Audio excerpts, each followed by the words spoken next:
Gene Deal, happy to have you back on the platform, man. Yo, we still here. We still doing it. Let's keep it going, brother. Happy to be here. Hey, I had to bring you back, man. The people love you, man. So, it's only right to bring you back. But I want to get right into it, right? Why do you think Diddy haven't been indicted yet? Listen here, bro. It's a term in the legal field that you could indict a ham sandwich, but the Southern District of New York has a 98.2 conviction rate. All right, for those who don't know, if you got 100 people, only 1.28 or something like that, 98 point, yeah, 1.8, only 1.8 has won against them. So now, what they doing, they already got the witnesses, they already got the people, because let me just say something. With the sex trafficking thing, it only takes one witness to convince the jury. One witness. And we know who that witness is going to be. Cassie. She filed a civil suit against him. So it only takes one, in the sex trafficking charge, it only takes one witness.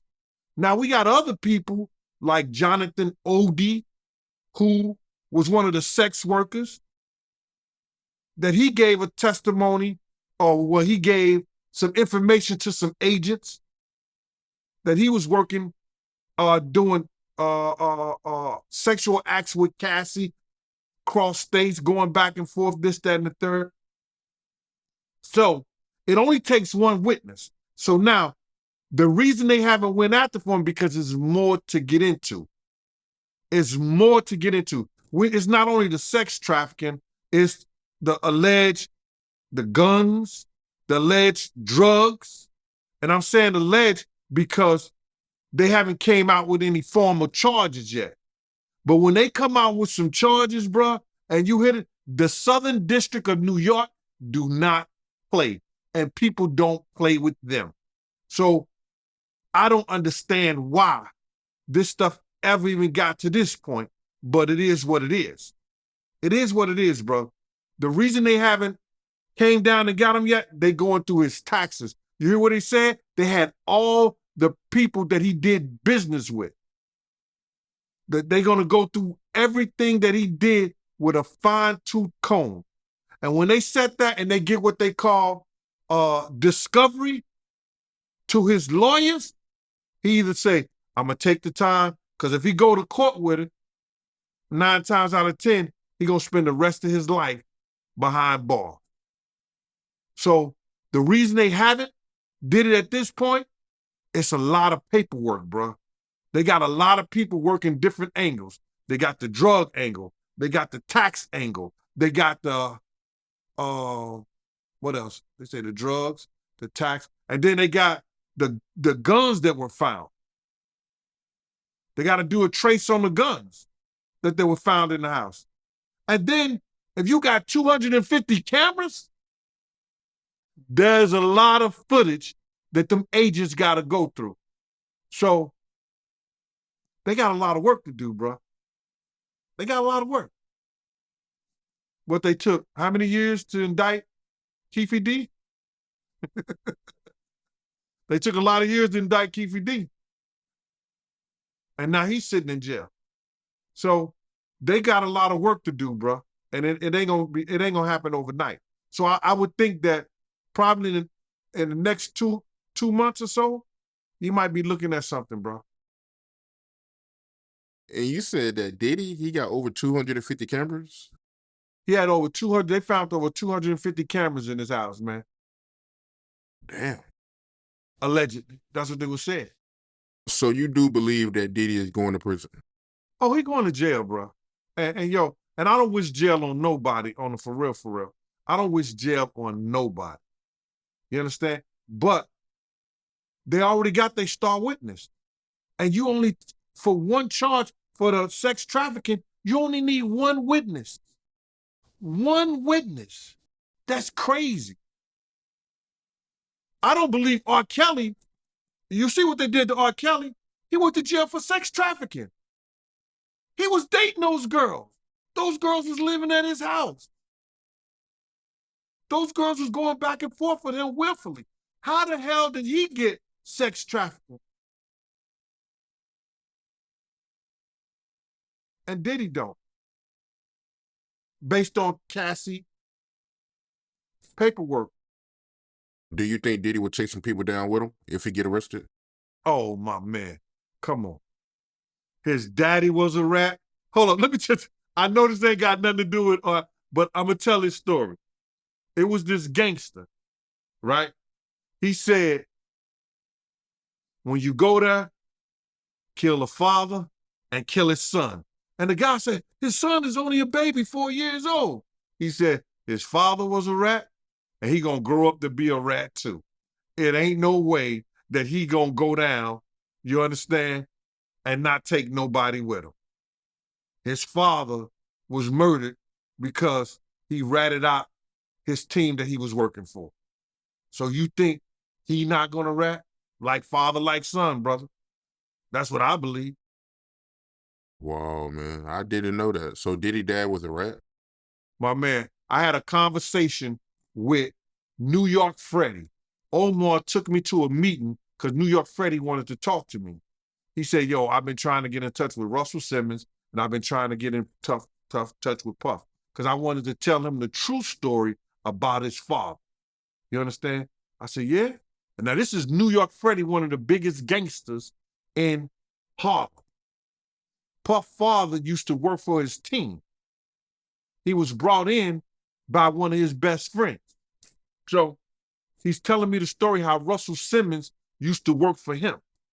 You understand? He said, Russell Simmons used to take my laundry, to the cleaners and everything. He said, I had a glass table with $1 million in my office. I had $1 million in a glass table, you know what I'm saying? Of $100 bills in a glass table. I said, yeah. He's telling me this whole stuff. He said, Russell Simmons used to work for me because I was starting a record label back then. I said, okay. And if you look up New York Freddie Myers, you can see when he was picked up with a whole lot he had stacks of money in his house in the basement in Mount Vernon. So he said to me, yo, we had cops on the payroll. He gave a cop one of the cops brought information. He had the paperwork and he had Puff father take confession. He gave him $10,000 extra for it, right? Puff father told on their operation.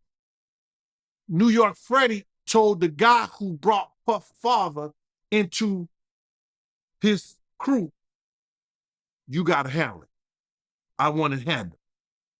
So then he said, I want it handled. So now the dude handled the situation. Puff father was driving the cab. He met him on Central Park West and did what he did. And so I said to New York Freddie, I said, yeah. He said, and the guy who killed him was carrying the casket, crying the hardest at the funeral. I was like, oh. Now, check this out. I was going to tell this story on my members only page on my YouTube channel, The Gene Deal Show. Only my members, hey, but I'm going to give it to you. It's this lady that told me she was dating Puff father at the time. Right? She was dating Puff father at the time. She said she was waiting on him because they were supposed to be going out to Smalls Paul. It was either Small Paul, she said, or it was this place up there on McCombs Bridge. I got it because she texted this whole thing to me, bro. It's crazy how she texted me this whole story. She said that she never knew why Puff father was killed. He said the word got through Harlem that he was murdered. You understand? And she went up to the bar the next day, and the same dudes was on his team that he worked with him, sold drugs with him. New York Freddie and their whole crew, he said they was in the bar laughing and talking like nothing had ever happened. She said, "Thank you, Gene, for telling me that story about New York Freddie and Diddy father, because now I know what happened to him." So Melvin Combs was a rat. And these guys, this came from a gangster himself, you understand, who said he had police on the payroll. Crazy. And they had Diddy dad on tape telling. He said they brought him the tape and the written statement. And then Puff father was asked by the dude why he said he had to go to a wedding and he didn't want to miss it. I swear for living Jesus, man, that shit's crazy. And that was told to me by New York Freddie. My man Omar had took me to him because he wanted to sit down and talk to me. Yeah, that's crazy, man. So who do you think Diddy gonna tell on? Whoever he think gonna get him free, and whoever they want. You got to realize the feds is not gonna touch those people if he had anything to do with any high profile people like Clyde Davis, what's that, Jimmy over at Interscope? What's his name? Jimmy Iovine. Any high profile people, the feds is not going to touch. You understand? They're going to go for the people who are not his really handlers unless they really want them or somebody want them. So it's hard to really say. But if they want to make examples out of certain people, you understand, they're going to go for those people. I can't really give you a number. I can't really tell you who's the people because I don't know who on their list. But if they want to make an example out of somebody, anybody that's been to those Diddy-like Epstein parties and stuff like that, they're gonna go after them. What you think about Stevie J? And I know you and him, y'all was going back and forth, but how you feel about him defending Diddy? He don't have nothing else to do, man. But what makes me mad at Stevie and them is that, you know, they don't realize the guys who used to take care of them, the guys that make sure they got in the club, the guys who make sure they got in the studio, the guys that make sure they got home at night. And then they get on this thing, and because they become more known to the public and everything on Love and Hip Hop and all these other different programs, they want to talk shit. But Stevie J, no, I'm the type of dude, he talk about I got bad knees, I kick him so far up in his ass, he tastes shoe polish, bro. I do not play with that. I'm the one that used to make sure that you was all right. You understand? And I got pictures when I used to bodyguard you, bro. And you know I never played those games. So because you get mad, because I say something about, you know, what I know 50, I know 50. And I know you. You understand? If I got to put my house up, if I got to put my car, my jewelry, I'm putting my shit up on 50. I'm not going to put it on you. I'm just telling you what I know. 50 hit that nigga so hard, man, he won't wake up to the middle of next week. He gets on here and he want to defend Diddy, defend him. You might be on some of them tapes. 9 times out of 10, you good at making tapes. You know the tapes that you made before in the past that made the internet. I'm not going to speak on that, Mighty, not at all. You understand?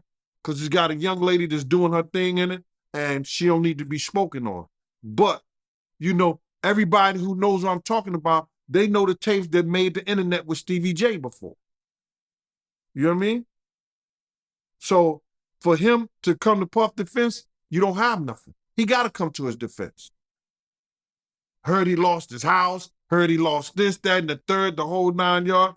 He's standing with a grown man at another man's house. So what else he gonna do? Puff said, y'all come to my defense? He's the only one came to his defense. In the tape that she was referring to, and you don't have to go into detail about it, I think most people would know what she was talking about. but you was referring to the sex tape between Stevie J and Eve, right? And I don't know if this is true. You can tell me, but I heard that he leaked it, right? Allegedly, yeah, he's the one who leaked them. Want to be into something.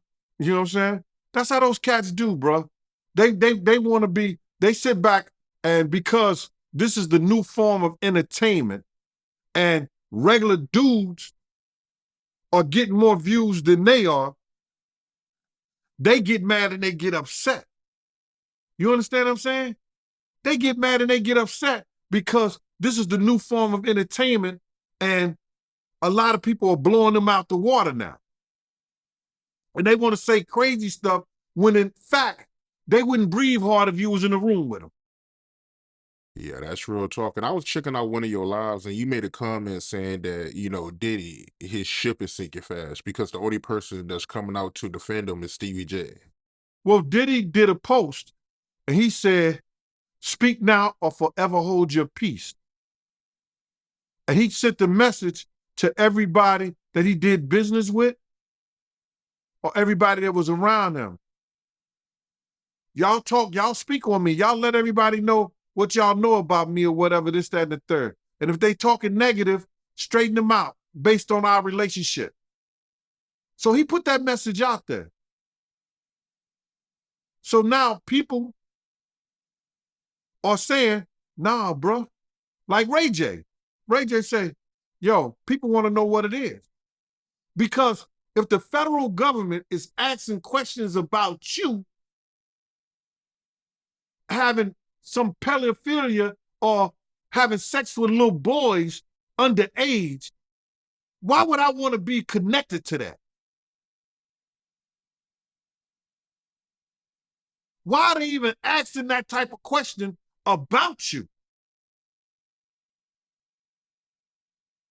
So now he's telling people, yo, speak on me, speak on me. No, people are like, no, we don't even know what the charge is. We don't know what they got on you. So the safe thing for me to do is to stay away from you until we know. I'm not going to mess, they saying I'm not going to mess up my brand. I'm not going to mess up me getting money because what the internet is going to do is that anybody that speaks up for them, they're going to automatically think they had something to do with it. Yeah, you right about that. How you feel about Diddy legal team? Oh my God. Benjamin Braffman, he left. Either it's because his client didn't take his information, because I don't see how they even let this get to court with Cassie. You understand? She only wanted $10 million. You knew what she was putting into that lawsuit. And then you tried to, one day after she filed it, pay her off and stop it. He didn't take his Benjamin Braffman legal advice. And he saw that, yo, this shit is about to be a forest. I ain't gonna be a part of this, and I'm gonna leave. Because nobody's talking about his legal team, you understand, about what they did or didn't do. But right now, he had 18 companies, all of them parted away from him. The IRS is looking at him. The federal government is looking at him.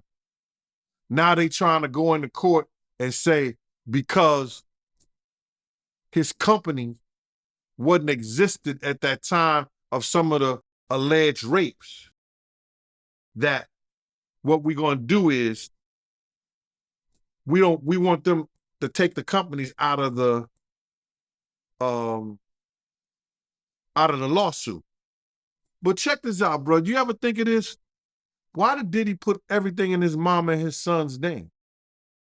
Did he know that he was doing some things behind the scene? Or did he know that some things was going on in his life that may bring it to this point where people be trying to sue him? but everything is in Justin's name and everything is his mama name? Did he know that? Because when you're a grown man, you want to own some things. You know what I'm saying? You want to own some things. You want to have companies in your name, companies in this, that, and the third. But he put it in his mom and his son's name? And his daughters now? I don't know, bro. How you feel about the comments that Suge made about Diddy? He made a comment saying that, it's nothing to cheer about seeing what, Diddy is going through right now. It's a bad day for hip hop.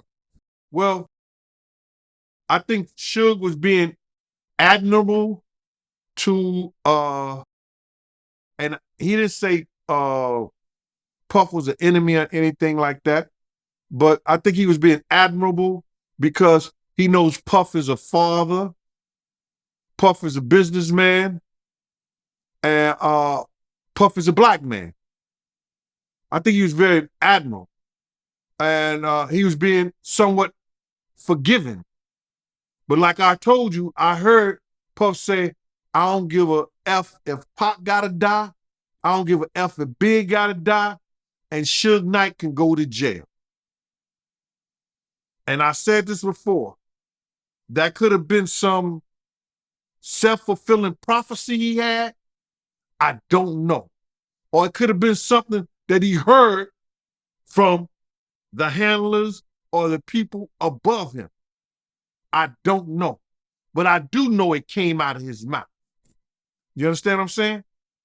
I do know it came out of his mouth. And for Suge to be that admirable, and speak kind of him, he's more forgiving than I could ever be. That forgiveness is, you go to your God, you go to Jesus for that.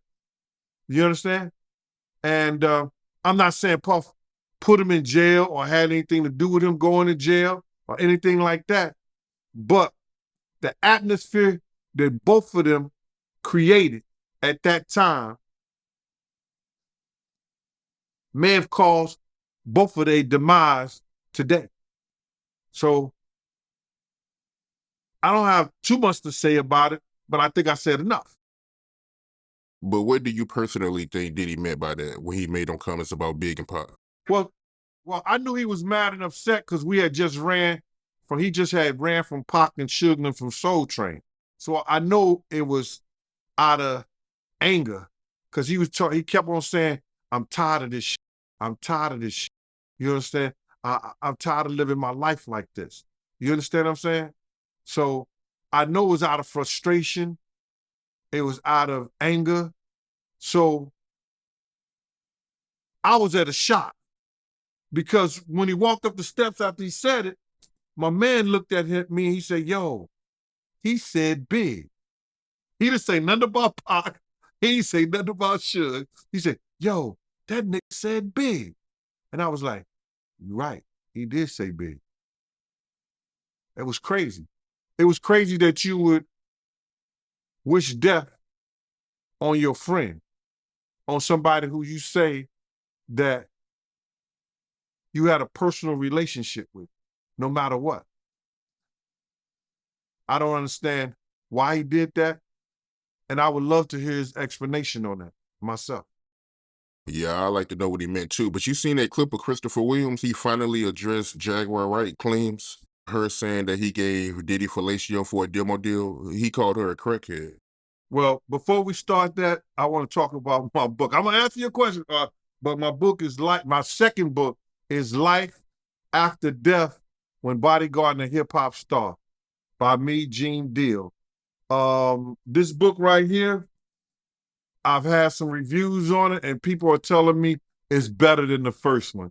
But you know how your first baby is. But you can get it on Amazon or you can get it on Amazon. It's Life After Death When Bodyguard and a Hip Hop Star by Gene Deal. Thank you for letting me plug this on your show. I appreciate that. Yo, it's crazy, man, because the enemy of my enemy, I consider my friend. I have nothing to say about Jag, and I have nothing to say bad about Christopher. You understand?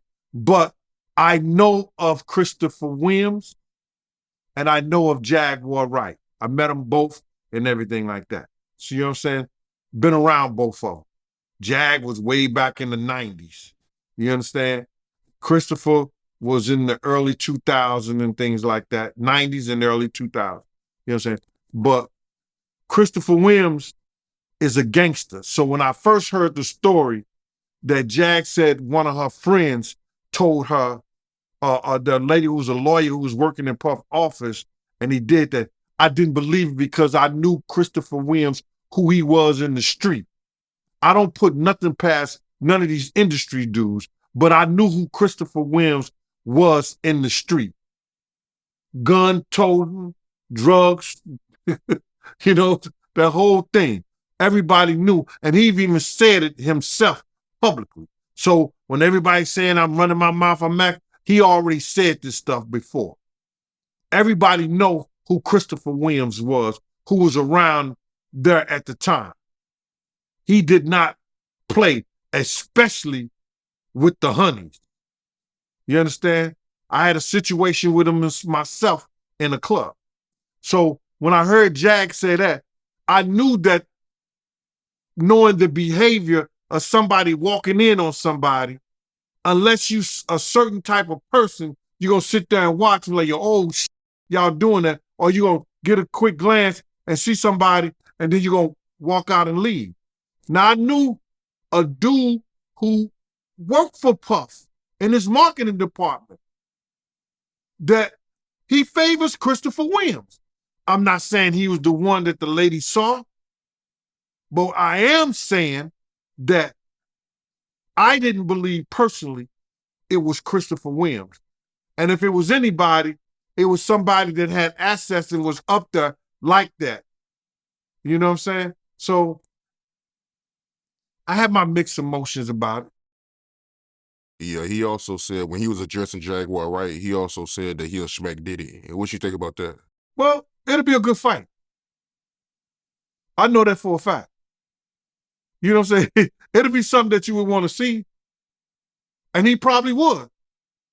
Both of them got a hand problem when they come to women. So that'll be a good fight. Speaking of that, right, tell me about that time that you met Christopher Williams at Heavy D party and you seen him putting his hands on a female. Well, Heavy D was doing a party at the California Club. And I told my team, don't let nobody in. Because we had went to Russell Simmons' house and got some credit cards to open up the bar. When I get back, my team tells me that 2 people are in the club. And I said, I told you not to let nobody in. He said, the girl Jessica had came out and told us to let 2 people in the club. You know what I'm saying? And I so me and a guy called Dre, we called him on the street, called Big Boy. We went around the club to see can we find the 2 people, because they wasn't even searched. So as I'm coming down and around, I see this dude got this girl by her neck, right? And he got her by the neck, and he got his hand behind his back like this, and it appeared to be a gun. And I was like, oh, shit. This is crazy. So I weighed a Big Boy, and he goes and he comes to the left side of Christopher Williams. I go from the back side to the back of him, and I grab his arm first, both hands. I grab both hands on his arm. Big Boy grabbed him, right? So we got him. I pushed towards him and twist his hand and pulled the gun out of his hand. Pulled the gun out of his hand, and I was, Big Boy still got him. I take the gun, take the bullets out, because Big Boy could grab him. You know, Dre could grab him. It wasn't no problem. Grab him. So then, he wasn't even trying to get away from Dre. I take the bullets out because it was a Trey 8, 38 special.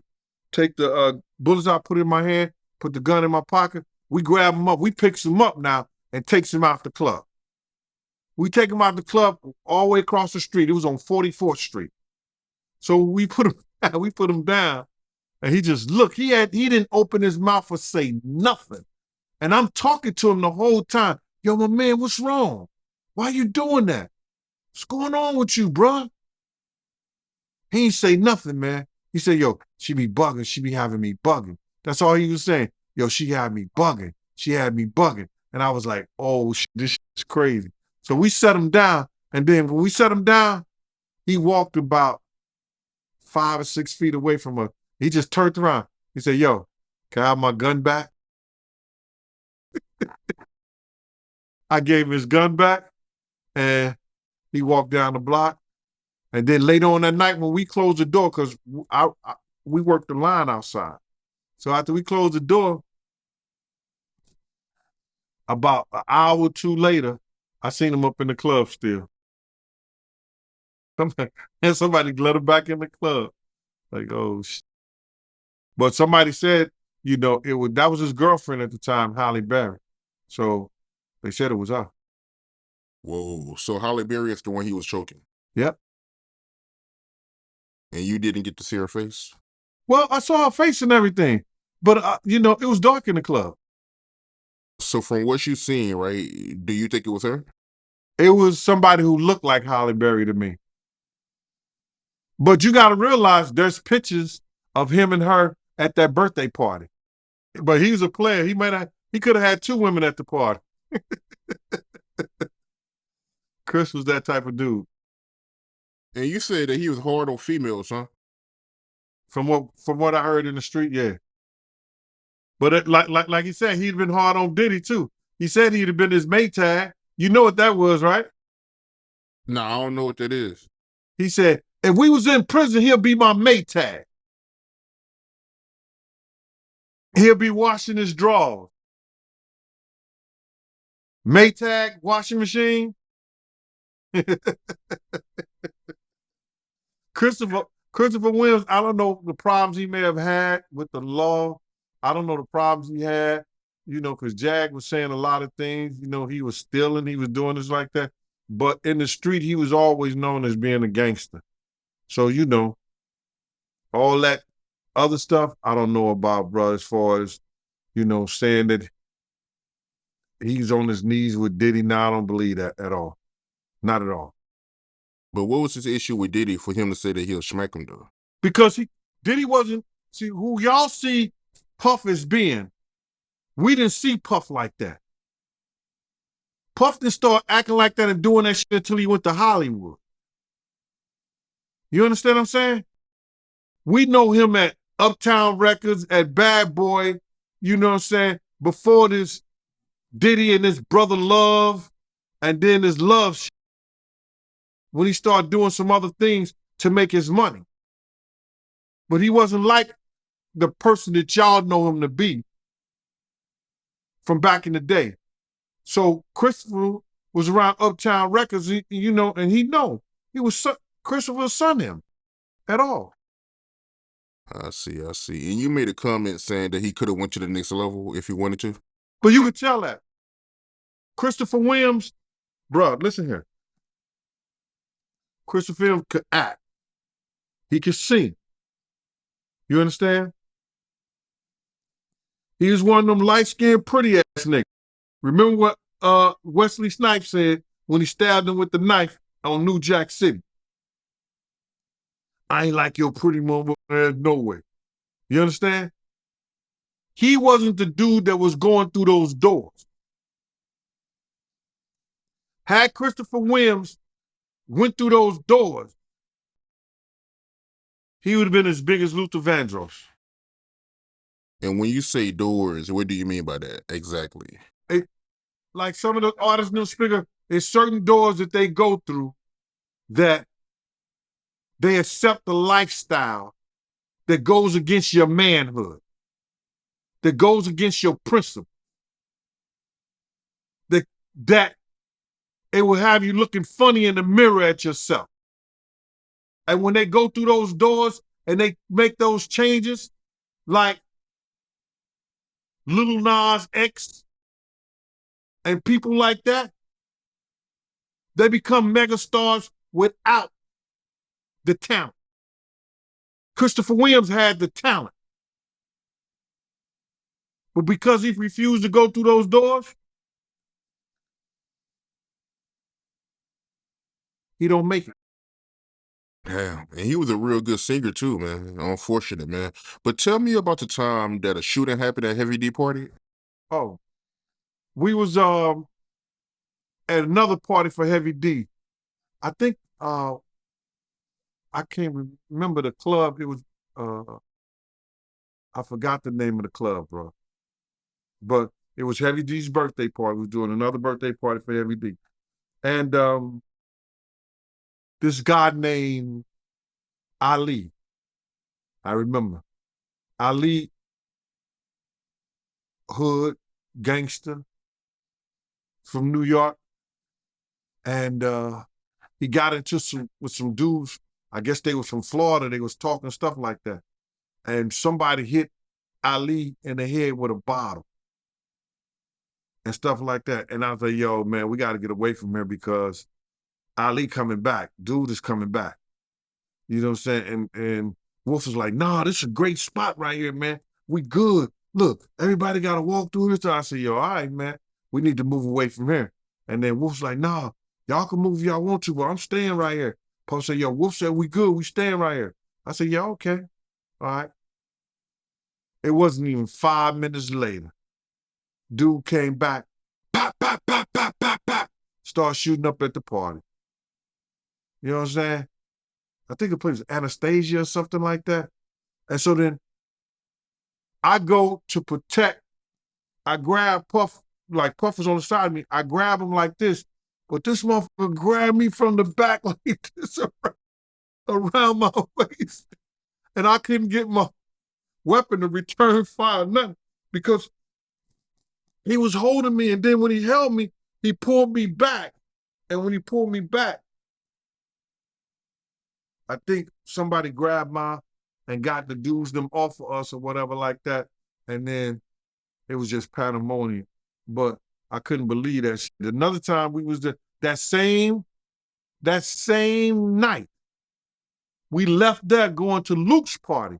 Cause that's when they used to have Jack the Rapper or something in Miami. It was Jack the Rapper or How I Could Be Down. And everybody was giving parties. So that same night we went to Luke party and he was up there with ODB. And Akinelli was performing on stage. It's a time when this girl got shot and this dude got shot. The music had stopped. And so I said, yo, Puff, I heard this stuff from a distance. So, cause they up on stage and we in the bleachers, cause Luke had bleachers right there. So then I said, come on, man, let's make it to the door. He said, why? I said, yo, these dudes about to set it off. He was like, yo, Gene, for real? I said, yeah. So then Wolf was down there and Puff was screaming at, well, yo, Wolf, cause Wolf was at the bar. Cause we on the bleachers and they had a bar down there. He said, yo, Wolf, Gene said they about to set it off. He said, Wolf said, I'm good. There you go with that gangster shit again. Wolf was like, yo, I'm good. I said, yo, my man, listen to me. Let's make it to the door. And then Puff was like, Wolf said we good again. I said, yo, you can stay right here with Wolf. I'll be at the door waiting on y'all. Yo, when I got to the door, next thing you hear, pop, pop, pop, pop, pop, pop, pop. That nigga, yo, Puff was right on my head. He was on my head. He said, yo, Gene, how you knew? I was like, my man, come on with all of those dumb shit. I knew. The music stopped, people arguing, fight break out, something was about to happen. It don't take a rocket scientist for it. You know what I'm saying? And that was the same night that we was in it was like 2 shootings went on that night. That's when it was crazy to be at those clubs, you know, doing How I Could Be Down or either Jack the Rapper. It was one of them. Yeah, that's crazy, man. I mean, from what you telling me, you know, you saved Diddy from getting killed. Yeah, that's a wild story, man. But you was telling me before this interview, right, about how you knew someone that looked at, you know, Jimmy Henchman profer agreement.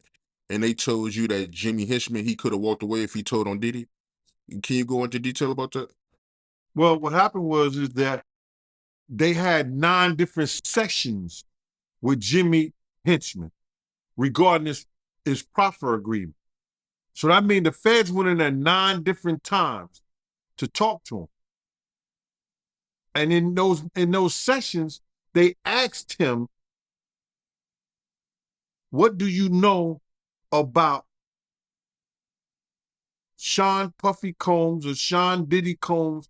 I don't think it was Puffy at that time. It wasn't Diddy at the time. But what do you know about Sean John Puffy Combs having sex with underage boys? And you got to realize, and people never think about this, that Jimmy and his brother,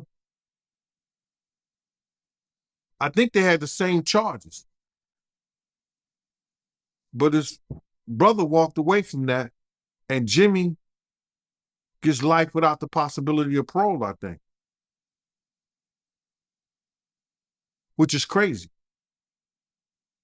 For any drug charge. Nobody should spend their life in jail for drug charges. And just drug charges. But I think they try to tie him to some murders or something like that. I don't know that to be for sure. But he shouldn't spend his life in jail for no drug charges. Not at all. So, but they was gonna let him walk. If he'd have probably had to for that profer agreement, they probably would have let him walk. If he had any information regarding Puff having sex with underage boys. That the feds asked him in 2011. In 2011, brother.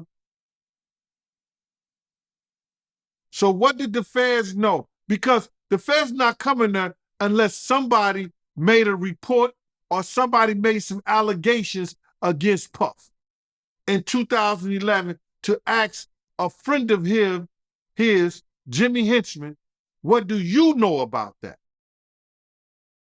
But for them to ask him about that, it had to be more than a rumor. Somebody made a complaint somewhere. And the feds got hold to that complaint. Now they're going to investigate that complaint when they get people under the barrel, like they had Jimmy Henchman. That's why they asked him. If he did know information, right, why you think he didn't tell?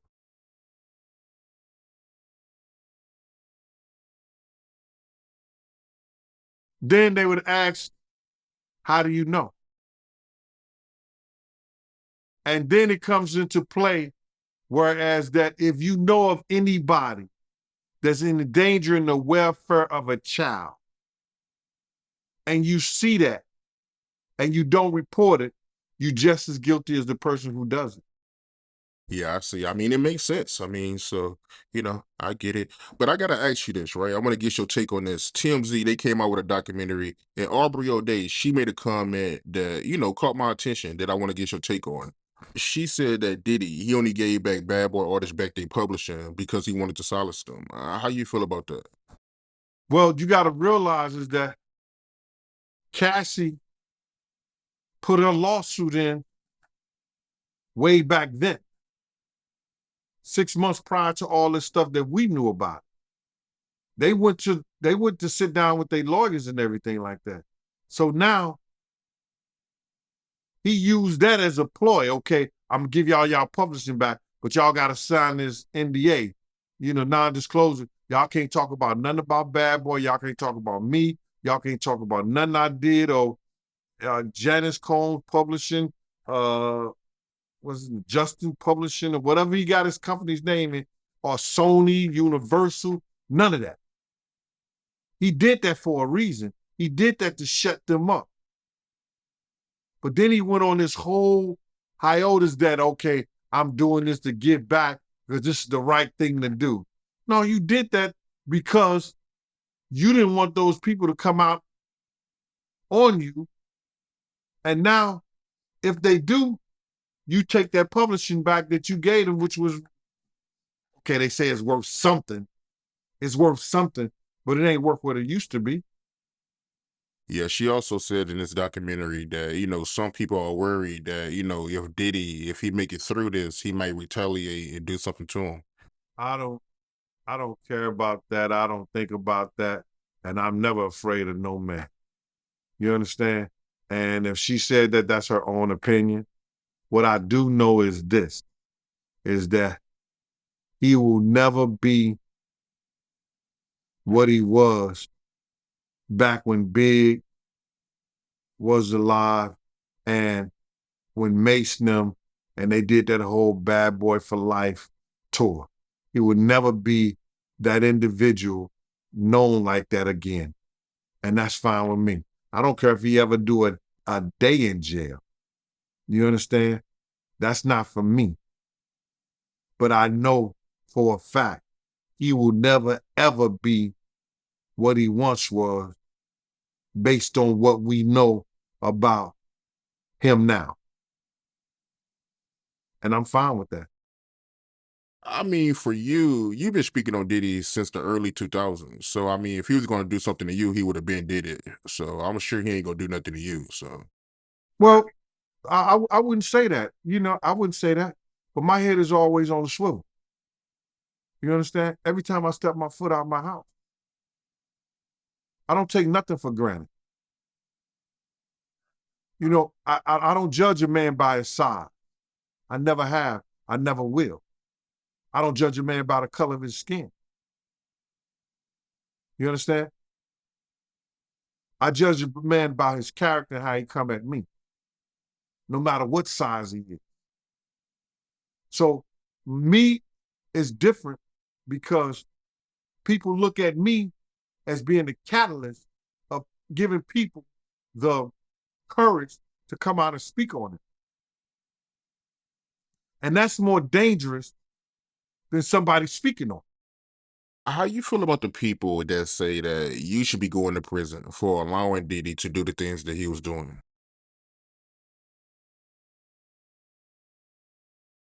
Let me just say this to you.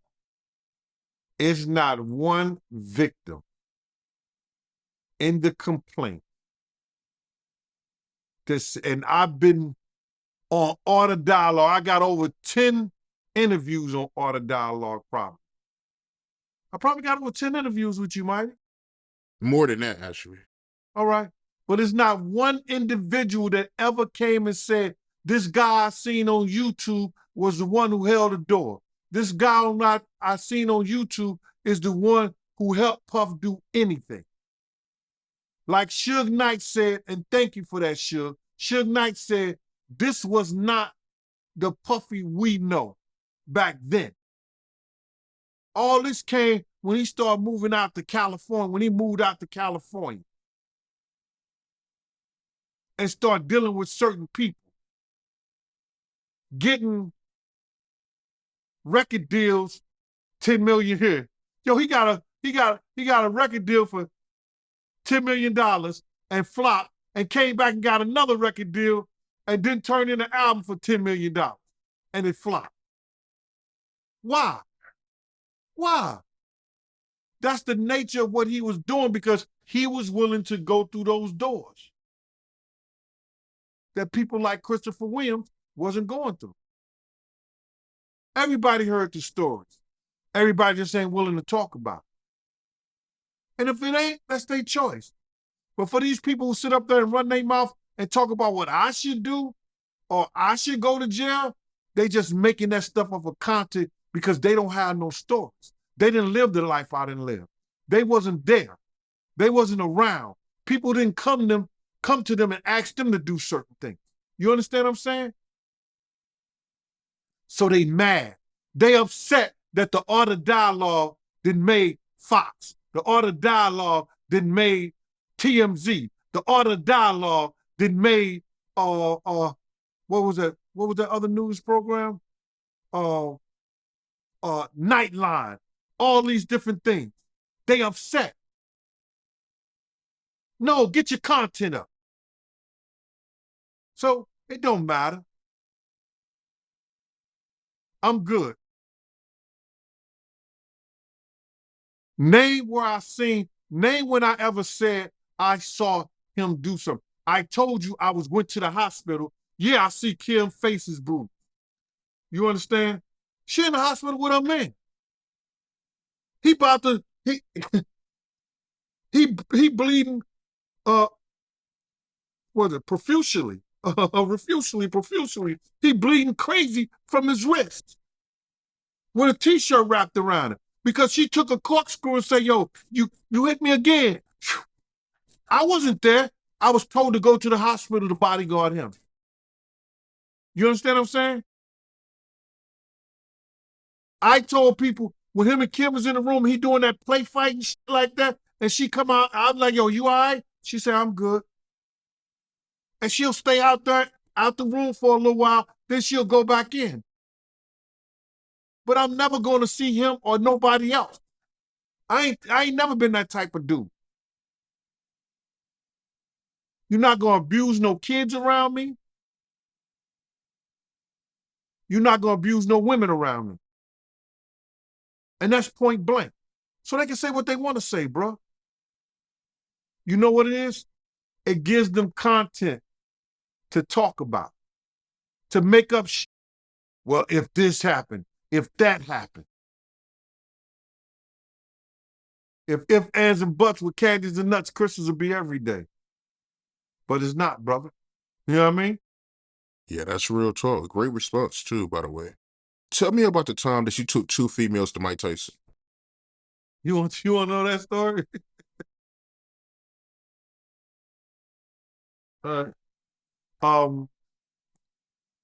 Back in the day, I used to work for the Harlem Madam. The Harlem Madam was this young lady who would go to clubs and girls who was looking to make extra money for being escorts, she would hire them to do work for them. You know what I mean? So this one particular time, I had actually, when KG from Naughty by Nature, brother had came home from college, and y'all know what college I'm talking about, I took a few girls to his party. You understand?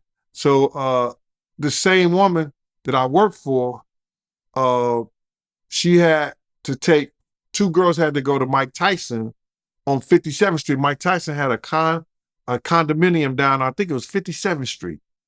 And I took the 2 girls down there. This was a long time. This was in the 90s, the mid 90s or something like that, when Mike Tyson was the man. So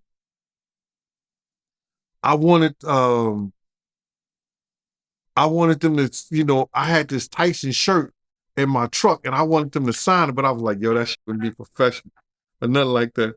But I was a fan of Mike Tyson. I had a situation in a club before when he was trying to talk to a girl named April, and April was my friend and I was with her. So then, you know, I knew of Mike Tyson, but this is way before Zip had got involved with him. So I'm sitting there and I take the 2 girls down there. So they go upstairs and everything. I wanted so bad to tell them, yo, give me his autograph. Give me Tyson's autograph. You understand? Because like I told you, this one Tyson was the man. You know, everybody, you know, he represented New York to the fullest. So they go upstairs. So it was about 15, 20 minutes later, the one girl came back downstairs. And I said, what happened? She was like, nothing. I said, yo, I thought he wanted 2 girls. I said, I knew he couldn't handle 2 girls, but why he wanted 2 girls? He had other people up there. She said, no, it was just him. And I was like, yeah? I said, what happened? She said, he gave each one of us $1,500. And he said, yo, Gene, he just tore into that girl like crazy, like an animal. I was like, yeah? He said, yo. And I know this is a family program, and I know some children may be watching. He said, I wasn't going to let him do my pussy like she was doing her. So I told him I wasn't feeling good, and I gave him his money back, and I was leaving. He said, nah, just keep $1,000 and thank you. You understand? He gave the other $500 to the girl. And so we stayed in the car waiting for the girl to come back down. She came down, after an hour and a half was up, I was like, oh, that shit was crazy. She said, yo, Gene, he a beast. Yep. Right. Yeah, that's crazy, man. Mike Tyson, man, he was putting in that work, man. He scared one of the females away, man. But speaking of, international madam, you said that she was sending Diddy females, right? I remember, you saying something like that on one of your lives. Well, see, the international madam, what happens is that you got to realize is that I had said something on my program before that you have promoters who Puff won't give a party tonight. They'll call like 10, 15 promoters. Yo, I need 10 girls. I need 15 girls. I need 50 girls. I need 75 girls. I need one. And those guys get paid for those girls coming to the parties. Y'all didn't know that, did y'all? You know what I'm saying? They'll call those girls up and say, yo, I got free tickets for y'all to go to Puff party. You know what I'm saying? All you got to do is dress up. You know you got to get fly or you ain't going to come in the party. They ain't going to let you in the party. They have a guest list right there. But those guys get paid off that guest list. You understand? This is how they used to do it back in the day. So it was this girl, you understand? And she was Nieves. I'm not going to say her full name. You understand? She was one of the girls who used to work, as a madam. But she also sold narcotics to her clients and to her girls. You understand? So now, if Puff needed some girls there who had girls that were working, you understand? Who, like, I got these guys here. You understand what I'm saying? I got these guys here, and I know they're going to want girls that are going to go to the hotel with them afterwards. These girls are the type of girls that, as long as they paying or they getting paid, they're going to go with the guys because they know what the deal is anyway. You understand? And so Uncle Paulie might be, Uncle Paulie, Paul is probably one of the dudes that will get in touch with her and say, yo, have some of your girls come through. You understand what I'm saying? So at this one given time, Paul was also dealing with them BMF cats. You understand? He was dealing with the BMF cats. And everybody know what BMF was doing. You know what I mean? And it was a situation whereas that she was told by Paul to bring something and sell it to this undercover. You understand? Now, if I tell you to sell something to an undercover, if you get arrested, don't I supposed to get arrested too? So she knew, and everybody knew that was a setup by him, and her boyfriend got arrested. And another dude this Italian dude got arrested, and they told the same story. You understand?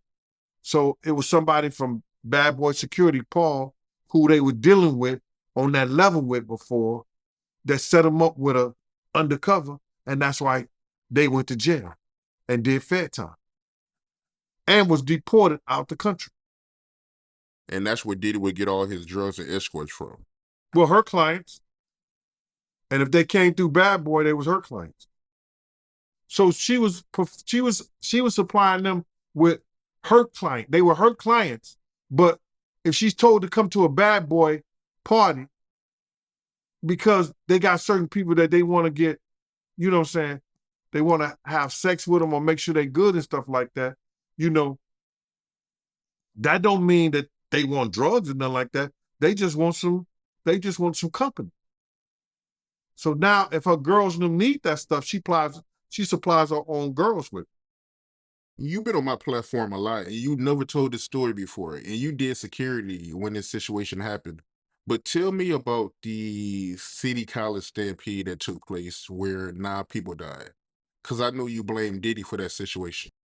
Well, we were scheduled to do the outside of the college, outside of the gymnasium, because that's what my team was good at. You understand? I had 18 guys prepared to be outside to make sure that we could get the crowd in order. You understand? Before there was any crowd. You got to set the things up before you even get the crowd like that, especially in those type of things. And back then in the days, we used to have dogs and everything.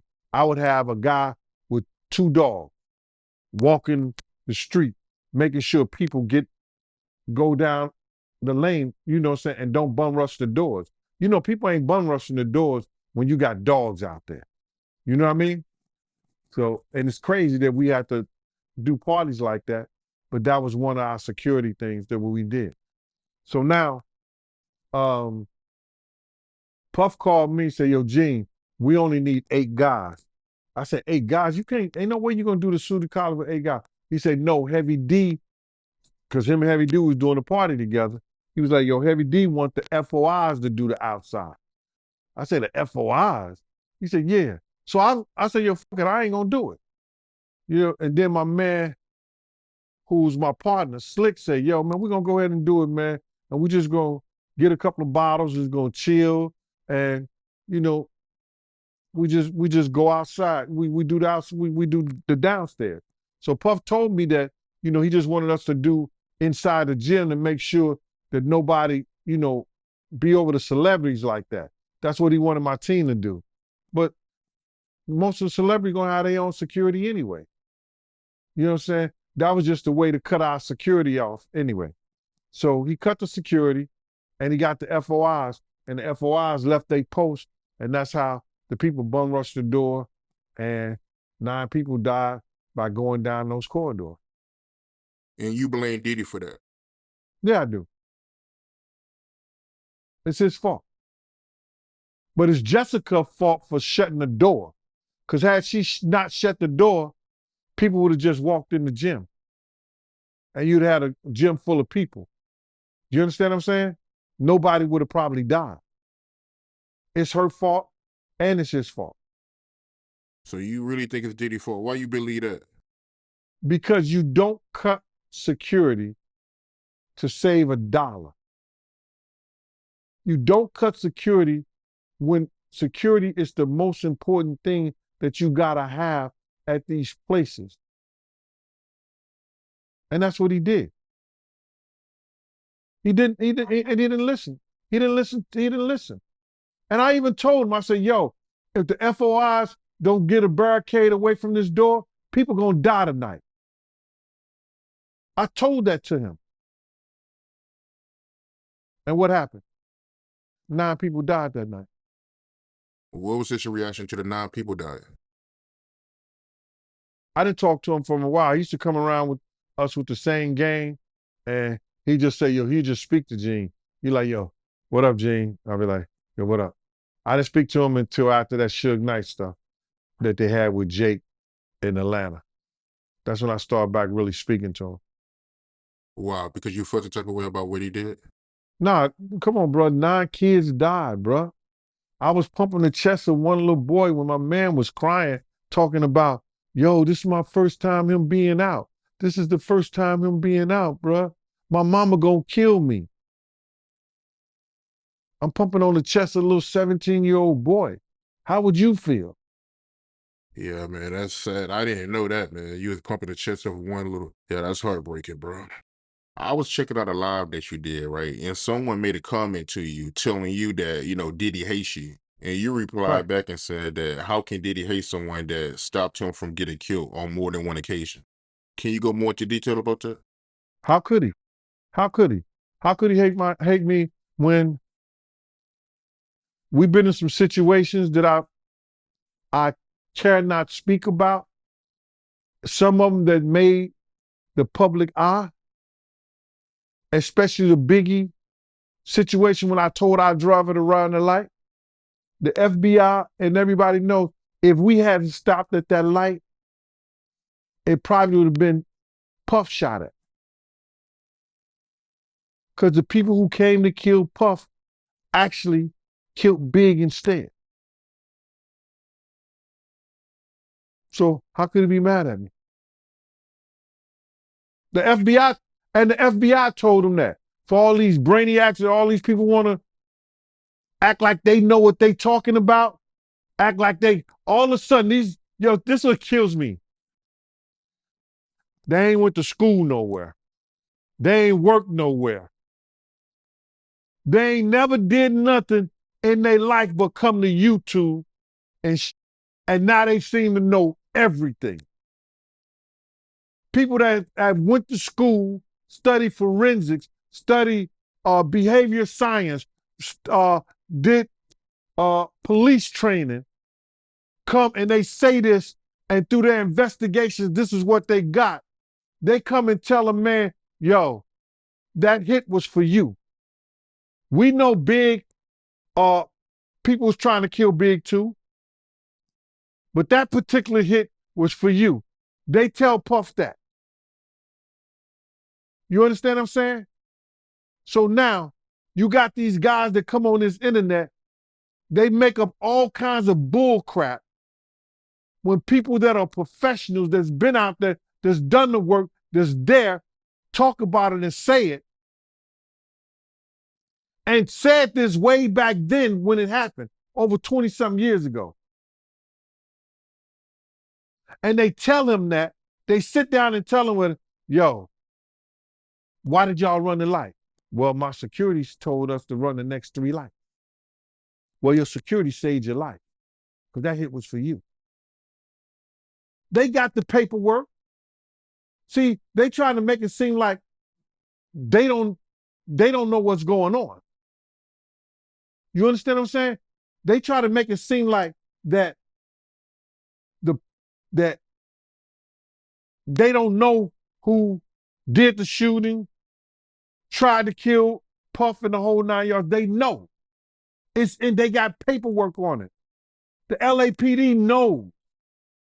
All that is in closed file that none of us is going to be able to see because they closed them for 50 years. It's closed for 50 years. Sealed record. Wow. So the police personally told Diddy that she saved his life. The FBI, Phil Carson, told him that, yo, that hit was for you. If Gene Deal told y'all to run that light, he saved your life. He said that's when Diddy stood up, because Diddy didn't want to talk to him at first. But when he said that, he said Diddy was responsive now. I was checking out one of your lives, right? And you made a comment and you said that you rather be poor than be Diddy rich. Can you elaborate on that? Bruh, I told this to this one guy the other day. I'd rather have a slow nickel than a fast dollar any day. My slow nickel put bread on my table. My slow nickel pays my mortgage. My slow nickel brings me home to my family. My slow nickel builds a community. We see what the fast dollar does. Being Diddy rich takes a guy that once name was Puffy, that after every tragedy he had in his life, he had to change his name. Puffy, Puff Daddy, Diddy, Brother Love, Love. Puffy, from the DC tragedy, went to when those kids was trampled over. I think 1 or 2 kids died at a function in DC that he gave. Puffy. City College. Puff Daddy. Biggie. He comes named to Diddy. And now the allegations with Cassie and everything, he went from brother love to love. Being Diddy rich have you thinking you something that you're not. That you greater than what you're supposed to be and the people around you. When I say I'd rather be my poor with my peace of mind, with my own thoughts, my own community, my own love, with my family, than to be so rich that I'm thinking I'm something that I'm not. That's what they do, bro. Look how many times, what was that?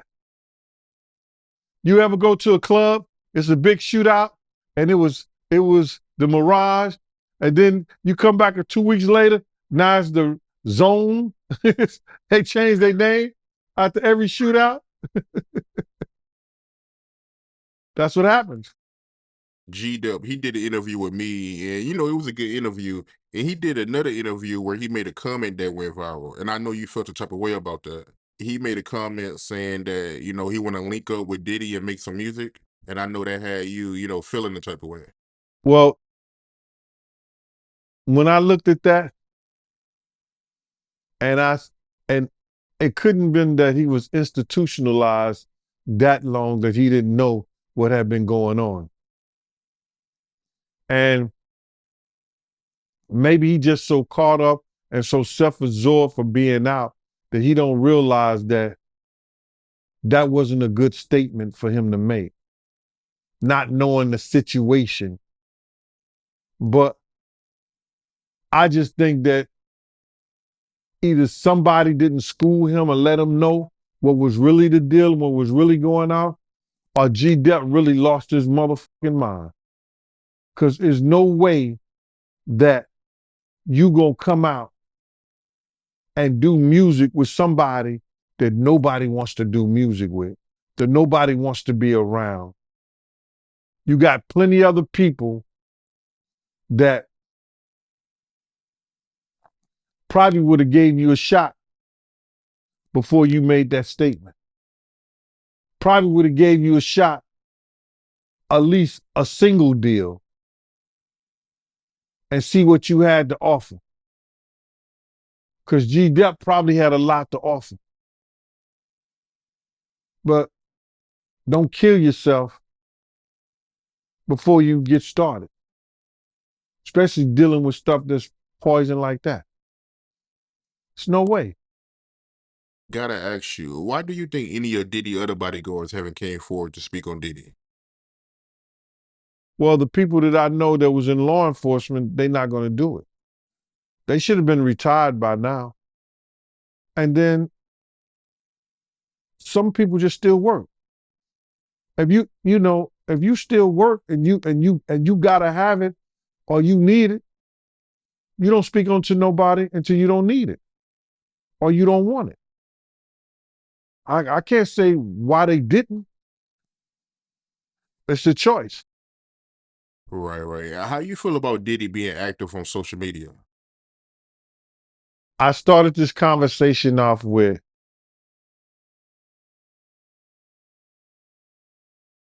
the Southern District of New York has a 98.2 conviction rate. If they bring Diddy into court, all on sex trafficking, all you need to land a conviction for sex trafficking is one witness. They have one witness that made complaints about him. Can she be broken down in a good lawyer? Maybe she can. Maybe she can. But Cassie is their eyewitness and they star witness, along with Jonathan Odie. All you need is one witness to prove sex trafficking. Gene Deal, great interview, my guy. Yo, it'll be better when that indictment come down. Yep. I'm going to go through it with a fine-tooth comb. The internet gonna be on fire when that shit happen, man. No doubt. Yep. Just even the arrest for him to appear in court is going to be in fight for them to read the charges. Because they got to charge him, brother. They went in his house. They took all that shit out.